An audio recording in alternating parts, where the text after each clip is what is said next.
Dear Esther, the morning after I was washed ashore, salt in my ears, sand in my mouth, and the waves always at my ankles, I felt as though everything had conspired to this one last shipwreck.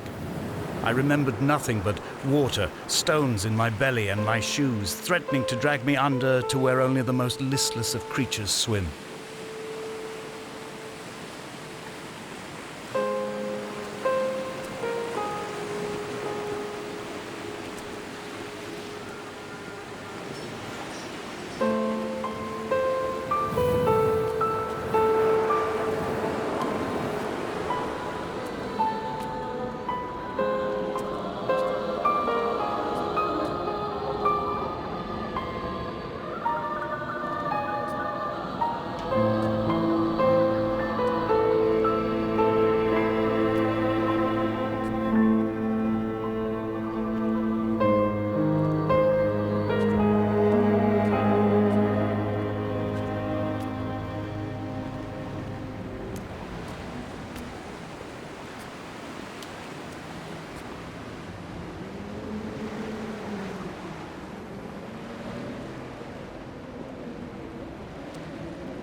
Donnelly reported the legend of the hermit, a holy man who sought solitude in its most pure form.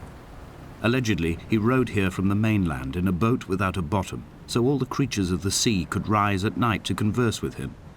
How disappointed he must have been with their chatter. Perhaps now, when all that haunts the ocean is the rubbish dumped from the tankers, he'd find more peace. They say he threw his arms wide in a valley on the south side, and the cliff opened up to provide him shelter. They say he died of fever 116 years later. The shepherds left gifts for him at the mouth of the cave, but Donnelly records they never claimed to have seen him. I have visited the cave and I have left my gifts, but like them, I appear to be an unworthy subject of his solitude.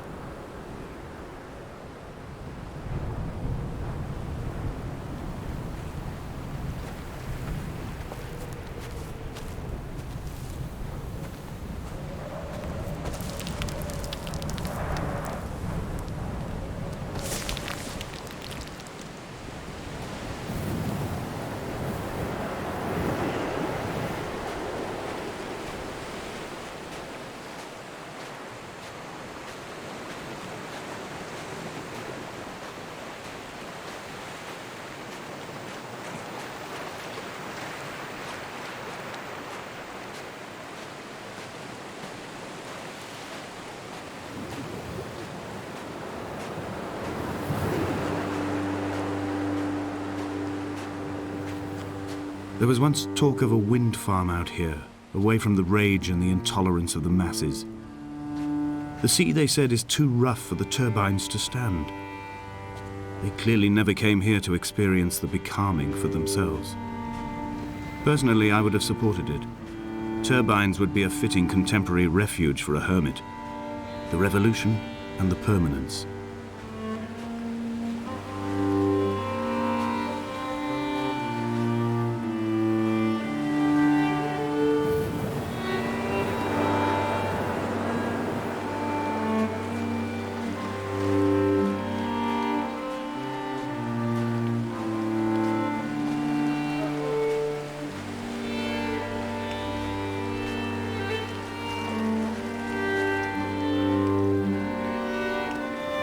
Dear Esther, I found myself to be as featureless as this ocean, as shallow and unoccupied as this bay, a listless wreck without identification.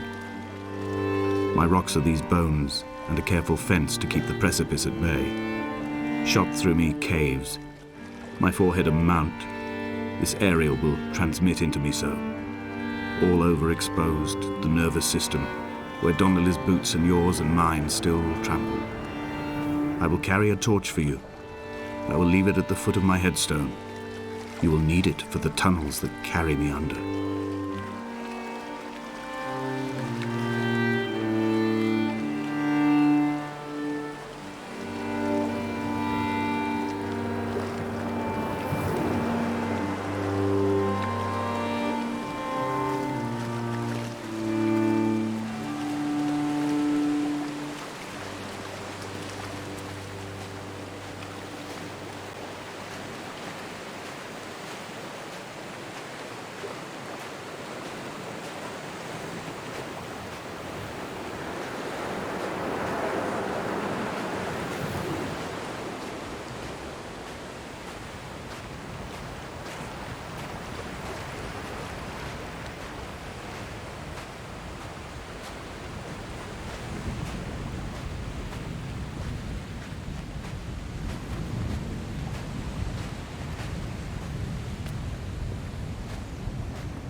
Donnelly's book had not been taken out from the library since 1974.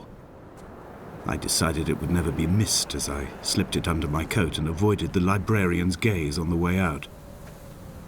If the subject matter is obscure, the writer's literary style is even more so. It is not the text of a stable or trustworthy reporter. Perhaps it is fitting that my only companion in these last days should be a stolen book written by a dying man.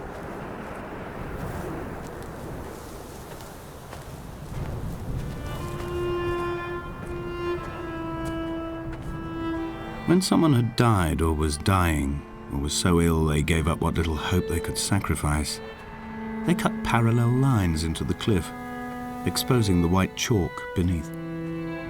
You could see them from the mainland or the fishing boats, and know to send aid or impose a cordon of protection, and wait a generation until whatever pestilence stalked the cliff paths died along with its hosts.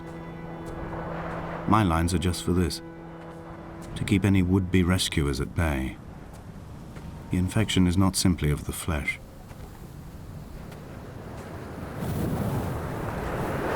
I quote directly: a motley lot with little to recommend them. I have now spent 3 days in their company. That is, I fear, enough for any man not born amongst them. Despite their tedious inclination to quote scripture, they seem to me the most God-forsaken of all the inhabitants of the outer isles. Indeed, in this case, the very gravity of that term, forsaken by God, seems to find its very apex. It appears to me that Donnelly, too, found those who wander this shoreline to be adrift from any chance of redemption. Did he include himself in that, I wonder?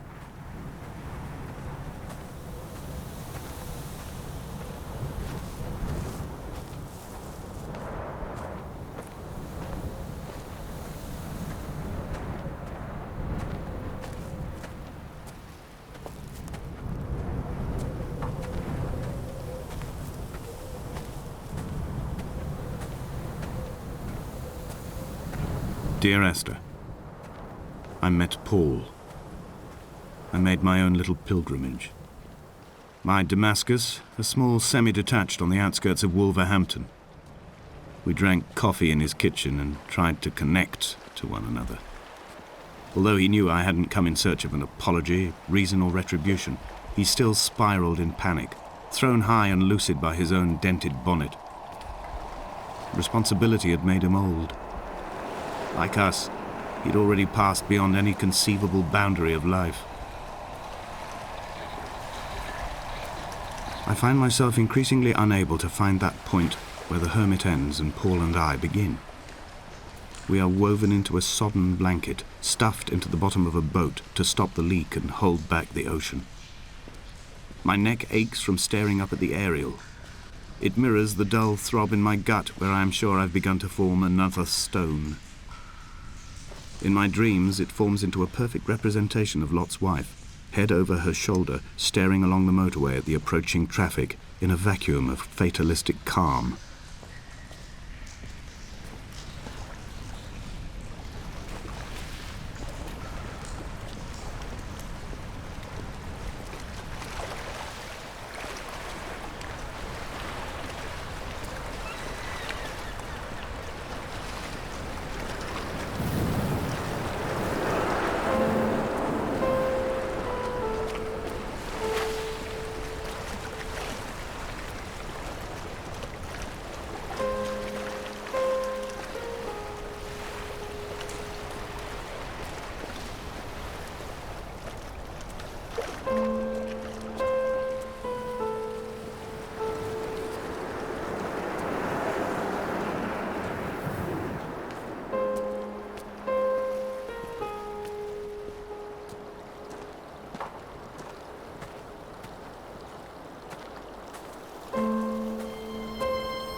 The vegetation here has fossilized from the roots up. To think they once grazed animals here, the remnants of occupation being evidence to that. It is all sick to death. The water is too polluted for the fish, the sky is too thin for the birds, and the soil is cut with the bones of hermits and shepherds. I've heard it said that human ashes make great fertilizer, that we could sow a forest from all that is left of your hips and ribcage, with enough left over to thicken the air and repopulate the bay.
Dear Esther, I have now driven the stretch of the M5 between Exeter and Bristol over 21 times.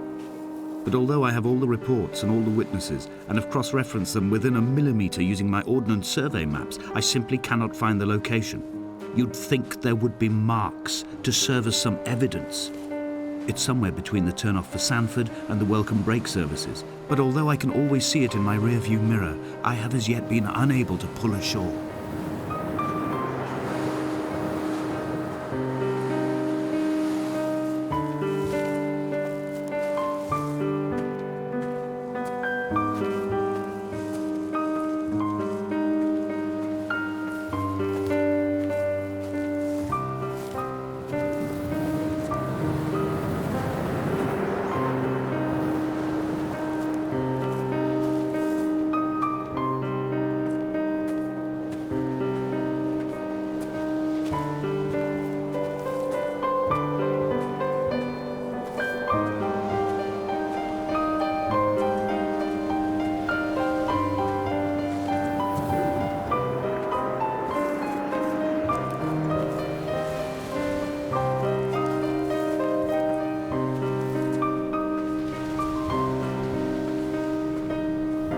An imagined answer phone message. The tires are flat, the wheel spins loosely, and the brake fluid has run like ink over this map, staining the landmarks and rendering the coastline mute, compromised. Where you saw galaxies, I saw only bruises cut into the cliff by my lack of sobriety.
I had kidney stones and you visited me in the hospital.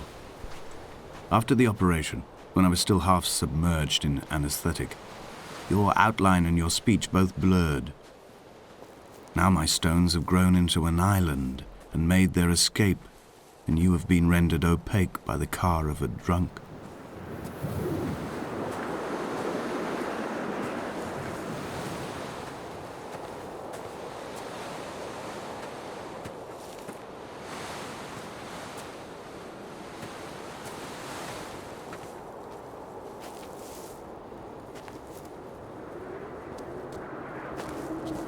What charnel house lies at the foot of this abyss?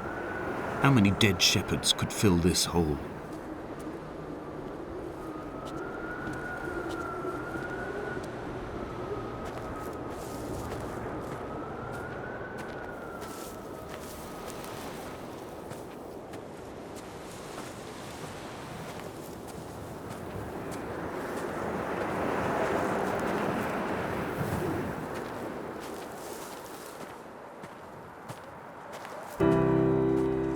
I've begun my ascent on the windless slope of the western side.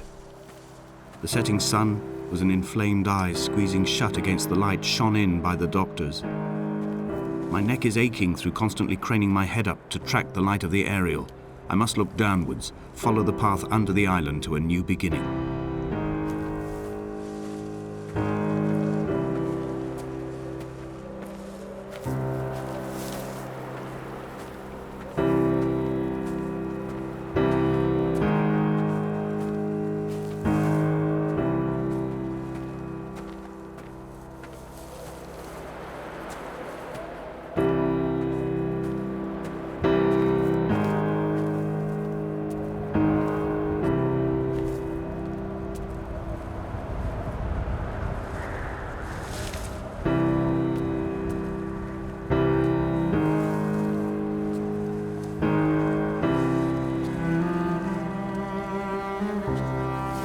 The bothy was constructed originally in the early 1700s.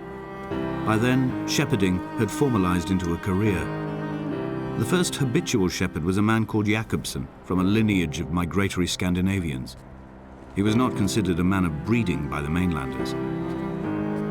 He came here every summer whilst building the bothy, hoping eventually that becoming a man of property would secure him a wife and a lineage. Donnelly records that it did not work. He caught some disease from his malcontented goats and died 2 years after completing it. There was no one to carve white lines into the cliff for him either.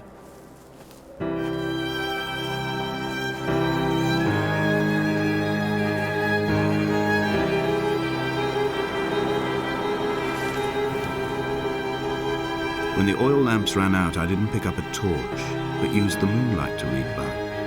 When I've pulled the last shreds of sense from it, I will throw Donnelly's book from the cliffs and perhaps myself with it. Maybe it will wash back up through the caves and erupt from the spring when the rain comes, making its return to the hermit's cave. Perhaps it will be back on the table when I wake. I think I may have thrown it into the sea several times before.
What to make of Donnelly, the laudanum and the syphilis?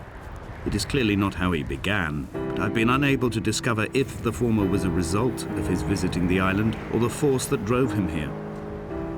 For the syphilis, a drunk driver smashing his insides into a pulp as he stumbled these paths, I can only offer my empathy. We're all victims of our age. My disease is the internal combustion engine and the cheap fermentation of yeast.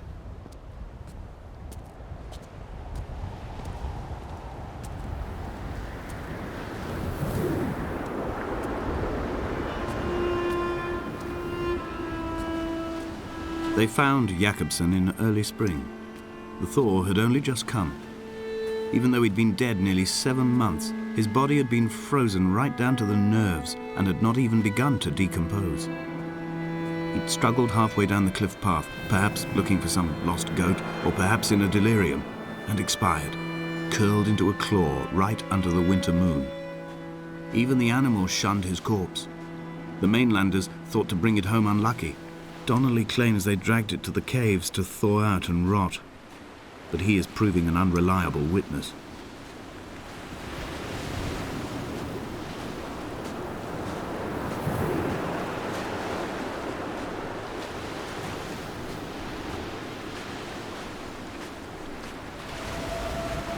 Climbing down to the caves, I slipped and fell and have injured my leg.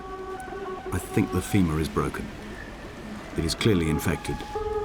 The skin has turned a bright, tight pink, and the pain is crashing in on waves, winter tides against my shoreline, drowning out the ache of my stones. I struggled back to the bothy to rest, but it has become clear that there is only one way this is likely to end. The medical supplies I looted from the trawler have suddenly found their purpose. They will keep me lucid for my final ascent.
Did Jakobsen crawl this far?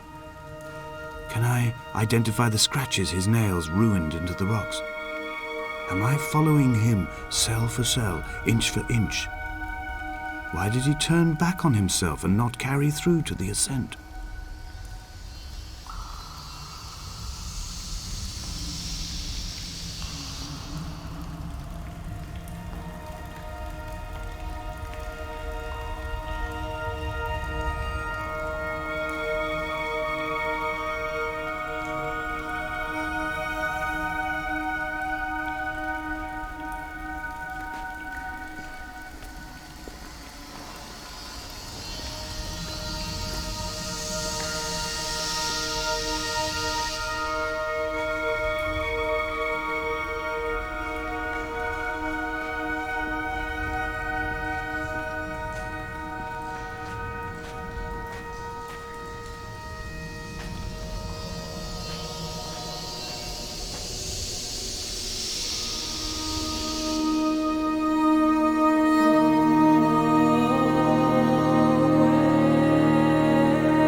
They'd stop the traffic back as far as the Sandford Junction and come up the hard shoulder like radio signals from another star.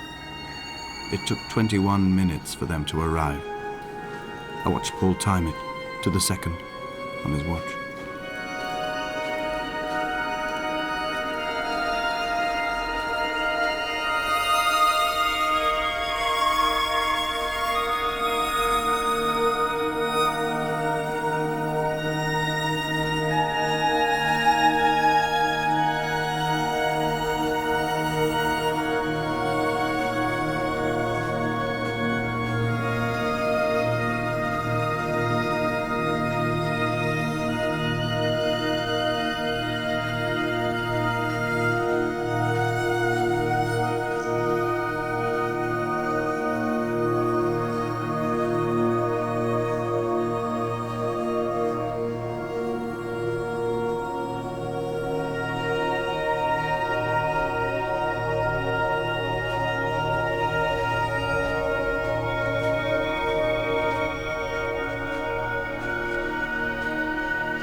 If the caves are my guts, this must be the place where the stones are first formed.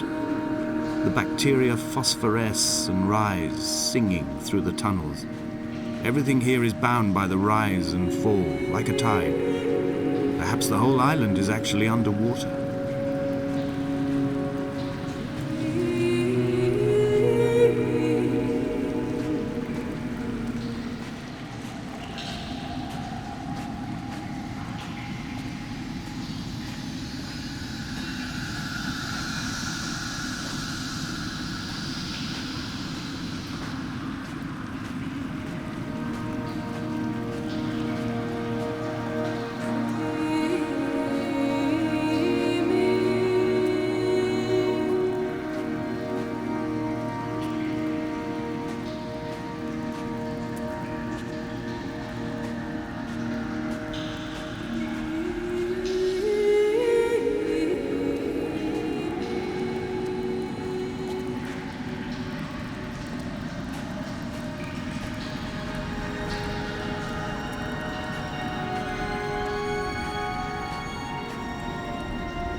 When I was coming round from the operation, I remember the light they shone in my eyes to check for pupil contraction.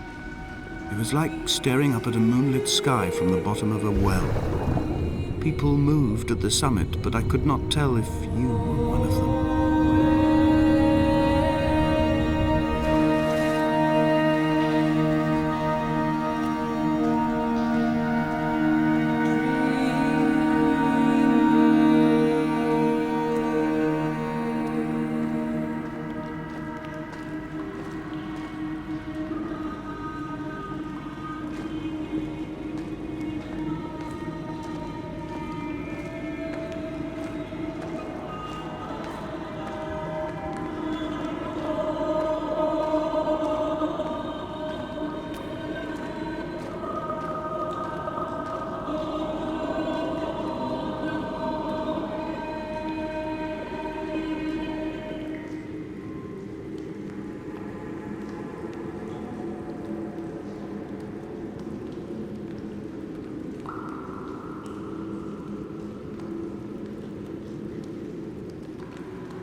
over the Sandford Junction, headlights in your retinas. Donnelly drove a grey hatchback without a bottom. All the creatures of the tarmac rose to sing to him. All manner of symbols crudely scrawled across the cliff face of my unrest. My life reduced to an electrical diagram. All my gulls have taken flight. They will no longer roost on these outcrops. The lure of the moon over the Sandford Junction is too strong.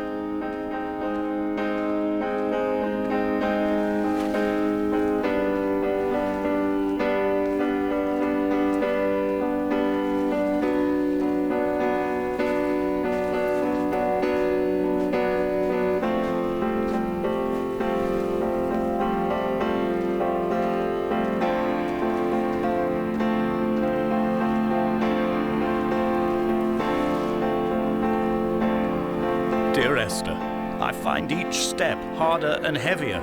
I drag Donnelly's corpse on my back across these rocks, and all I hear are his whispers of guilt, his reminders, his burnt letters, his neatly folded clothes. He tells me I was not drunk at all.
There were chemical stains on the tarmac, the leak of air conditioning, brake fluid and petrol. He kept sniffing at his fingers as he sat by the roadside, waiting as if he couldn't quite understand or recognize their smell. He said he'd been travelling back from a sales conference in Exeter. He'd stopped for farewell drinks earlier, but had kept a careful eye on his intake.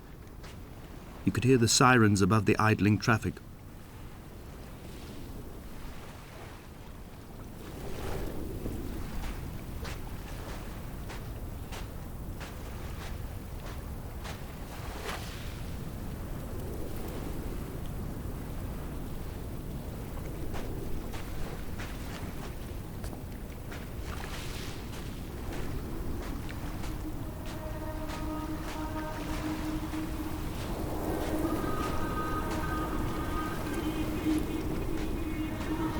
From here, I can see my armada. I collected all the letters I'd ever meant to send to you, if I'd have ever made it to the mainland, but had instead collected at the bottom of my rucksack, and I spread them out along the lost beach. Then I took each and every one, and I folded them into boats. I folded you into the creases, and then, as the sun was setting, I set the fleet to sail. Shattered into 21 pieces, I consigned you to the Atlantic, and I sat here until I'd watched all of you sink.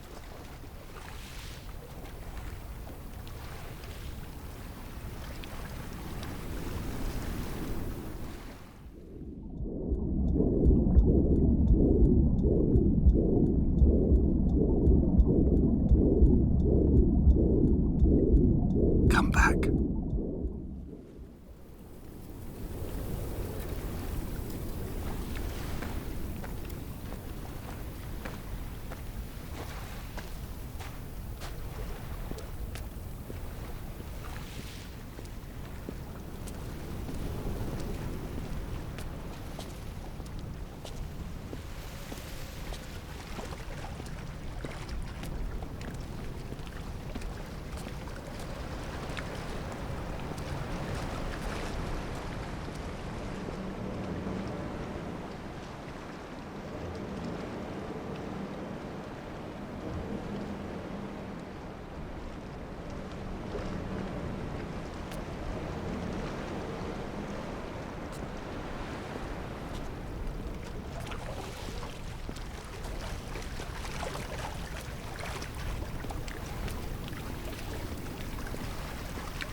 A sound of torn metal, teeth running over the edge of the rocks, a moon that casts a signal as I lay pinned beside you, the ticking of the cooling engine, and the calling from a great height, all my mind as a bypass.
I've begun my voyage in a paper boat without a bottom. I will fly to the moon in it. I've been folded along a crease in time, a weakness in the sheet of life. Now you've settled on the opposite side of the paper to me. I can see your traces in the ink that soaks through the fibre, the pulped vegetation. When we become waterlogged and the cage disintegrates, we will intermingle. When this paper aeroplane leaves the cliff edge and carves parallel vapor trails in the dark, we will come together.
If only Donnelly had experienced this, he would have realized he was his own shoreline, as am I.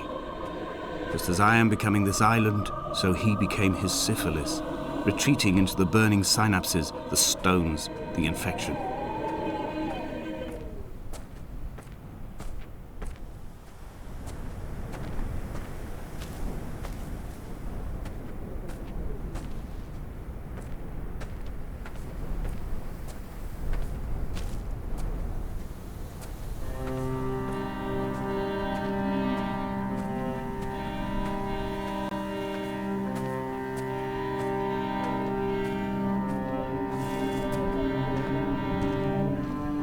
The stones in my stomach will weigh me down and ensure my descent is true and straight.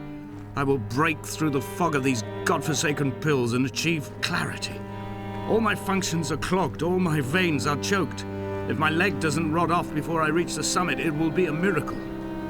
There are 21 connections in the circuit diagram of the anti-lock brakes. There are 21 species of gull inhabiting these islands. It is 21 miles between the Sandford Junction and the turn-off for home. All these things cannot, will not be a coincidence.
Blind with panic, deaf with the roar of the caged traffic, heart stopped on the road to Damascus, Paul sat at the roadside hunched up like a gull, like a bloody gull, as useless and as doomed as a syphilitic cartographer, a dying goat herd, an infected leg, a kidney stone, blocking the traffic bound for Sandford and Exeter. He was not drunk, Esther, he was not drunk at all. All his roads and his tunnels and his paths led inevitably to this moment of impact. This is not a recorded natural condition. He should not be sat there with his chemicals and his circuit diagrams. He should not be sat there at all.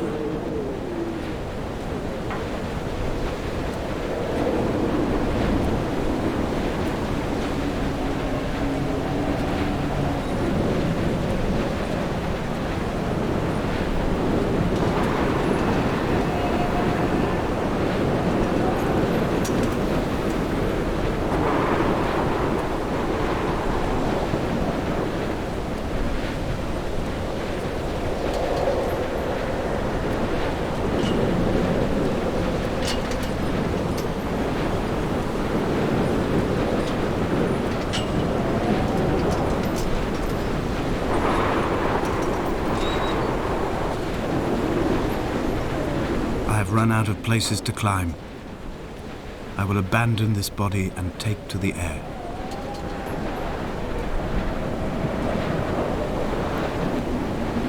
Dear Esther, I have burnt my belongings, my books, this death certificate. Mine will be written all across this island. Who was Jakobsen? Who remembers him? Donnelly has written of him, but who was Donnelly? Who remembers him? I have painted, carved, hewn, scored into this space all that I could draw from him. There will be another to these shores to remember me. I will rise from the ocean like an island without bottom, come together like a stone, become an aerial, a beacon, that they will not forget you.